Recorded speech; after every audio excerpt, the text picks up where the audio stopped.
ಕಾಕತಾಳೀಯವಾಗಿ ಏನಂತಲ್ಲ ಕಾಯ್ಕೊಡೋದಕ್ಕೆ ಟೊಂಗಿ ಮುರಿದಕ್ಕೆ ಅಂತ. ಹೀಗಾಗಿ ಮತ್ತೊಂದು ಸಮಸ್ಯೆಯಲ್ಲಿ ಒಬ್ಬರಲ್ಲ ಇಬ್ಬರು ಸಹೋದರರು ಡಿ ಕೆ ಶಿವಕುಮಾರ್ ಅವರು ಸಿದ್ದರಾಮಯ್ಯ ಅವರು ಸಿಕ್ಕೊಂಡ್ರೇನು ಅಂತ ಇದನ್ನು ದೊಡ್ಡ ಮಟ್ಟದ ರಾಷ್ಟ್ರ ಮಟ್ಟದ ಚರ್ಚೆ ಆಗೇ ಆಗ್ತದೆ.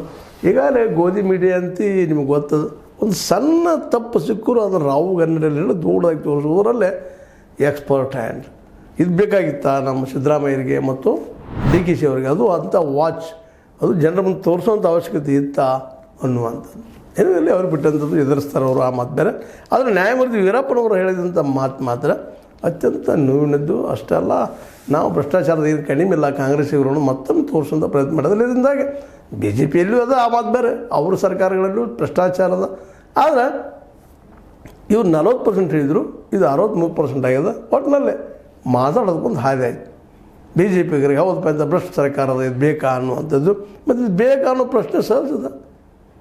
ಸ್ವತಂತ್ರವಾದ ಮೀಡಿಯಾಗೆ ಬೇಕಾಗಿರುವುದು ಸ್ವತಂತ್ರ ಧ್ವನಿ. ಆ ಸ್ವತಂತ್ರ ಧ್ವನಿ ಉಳಿಸಲು ನೀವು ಮಾಡಬೇಕಾದದ್ದು ಇಷ್ಟೇ. ಅದೇನಪ್ಪಾ ಅಂತಂತಂದ್ರೆ ನಿಮ್ಮ ಕೈಲಾದಷ್ಟು ಸಹಾಯ ಈ ಚಾನಲ್ಗೆ ಮಾಡಿ ಹಾಗೂ ನಿಮ್ಮ ಧ್ವನಿಯನ್ನು ಕಾಪಾಡಿಕೊಳ್ಳಿ. ಯಾಕೆ ಬೇಕಿಂತ ಸರ್ಕಾರ ಅಂತೇಳಿ ಮುಂದಿನ ಈ ಅಧಿವೇಶನದಲ್ಲಂತೂ ದೊಡ್ಡ ದುಂಬಡಿ ಆಗೇ ಆಗ್ತದೆ.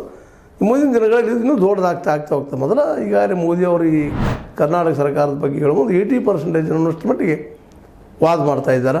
ಅಂಥದ್ರಲ್ಲೇ ಈಗ ಈ ಒಂದು ಊದವನ ಕೈಯಾಗಿ ತುತ್ತೂರಿ ಕೊಟ್ಟಂಗೆ ಆಗ್ಯದ. ಈ ತುತ್ತೂರಿ ಇನ್ನೂ ಜಬರ್ದಸ್ತಾಗಿ ಆವಾಜ್ ಮಾಡ್ತದೆ. ಅದೇನೂ ಇರಲಿ,